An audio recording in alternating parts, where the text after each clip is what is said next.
So there are basically 3 or 4 types of analysis you need to do for this class. The first type would be a simple frequency distribution, and to do that you can go to Analyze, Descriptive Statistics, look at frequencies.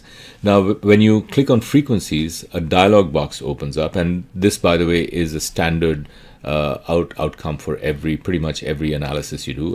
A box opens up with the variables in the dataset listed on the left, and what you can do is move the variables that you want highlighted or you want analyzed to the right for analysis. So in this case, I've already picked 3 variables: gender, marital status, and age, which were listed on the left, and I've clicked on the arrow to move them to the right. So if you want to add any more variables, you could highlight this one, for example, and click on this, and it'll move to the right.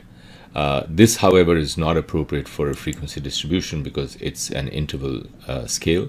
So I'd rather do a descriptive analysis, look at the mean rather than a frequency distribution. If you want to pick more than one variable at a time, that's easy. Just hold down Shift and click the first and the last entries, and they all get selected at the same time. So once you've got your variables selected for the analysis for the frequency distribution, just click OK, and a different window will open up. It's the output window.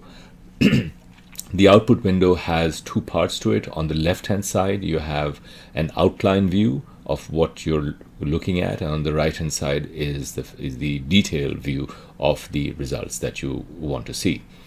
So let's look at the results for frequencies. The first table here is called statistics. It basically tells you how many valid responses there are, how many missing values there are. And so for the variable gender, there are 9 missing values. For marital status, there are 10, and age, there are 10 missing values. So the valid sample size is listed on top under N.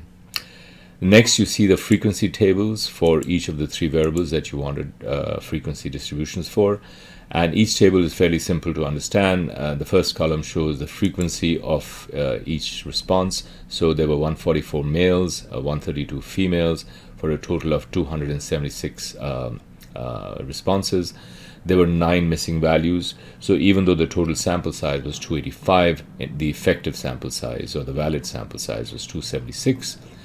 The next column shows you the frequency as a percent of the total sample. In this case, it includes the missing values as part of the total sample, and that's not very useful. So we're going to look at the third column, which is valid percent. Basically, it's the percent of people in each group as a percent of the valid responses in the data. So out of 276 valid responses, which is 100%, 52.2% were male and 47.8% were female. And the last column is a cumulative percent, which is not particularly relevant here.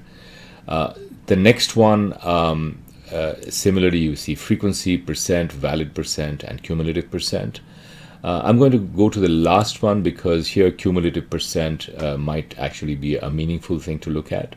So here you have age, and you have 4 age categories: under 25, 25 to 44, 45, 64, and 65 or over.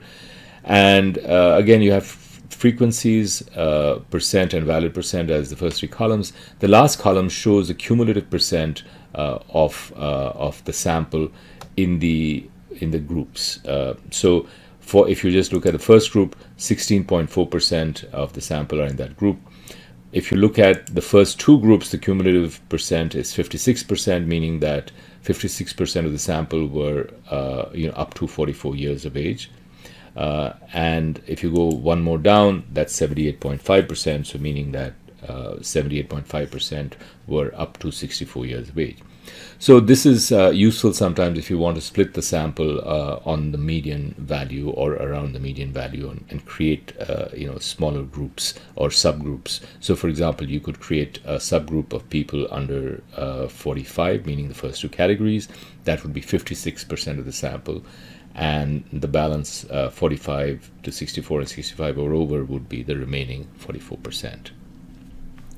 All right. So that's all we need to look at for the frequencies. Let's go back to the table, the data view, And we are now going to look at an analysis of descriptive statistics for some of these interval or ratio variables. So we go to descriptive statistics, click on descriptives, and again you have a dialog box that opens up that lists all the variables in the data set on the left, and you choose whichever ones you want to analyze and highlight them, and then click the right arrow and they'll move to the right, and then you can analyze, then you can click OK to get the results. So for example, if I have already got 5 variables here, if I wanted to add the next 5 variables, I could highlight all of them, again using shift click to select more than one, highlight them, move them to the right, and click OK, and again the output window pops up and the descriptive values or the descriptive statistics are shown here. In this table you can see that each row represents a particular variable that you wanted analyzed. The first column shows you the sample size. The next 2 columns show the minimum and maximum values of those variables. And again, these are values that SPSS found in the data set. These are not necessarily the theoretical minimum and maximum. So for example, if no one had checked a response over 5, let's say the maximum value was 5, even though the scale could go to 7, it in fact will not show you 7 over here. It just shows you 5 because that's the maximum it found in the data. So that's it for basic data analysis, frequency distributions, and means. And in the next video, we'll look at conducting independent samples t-tests and cross tabulations.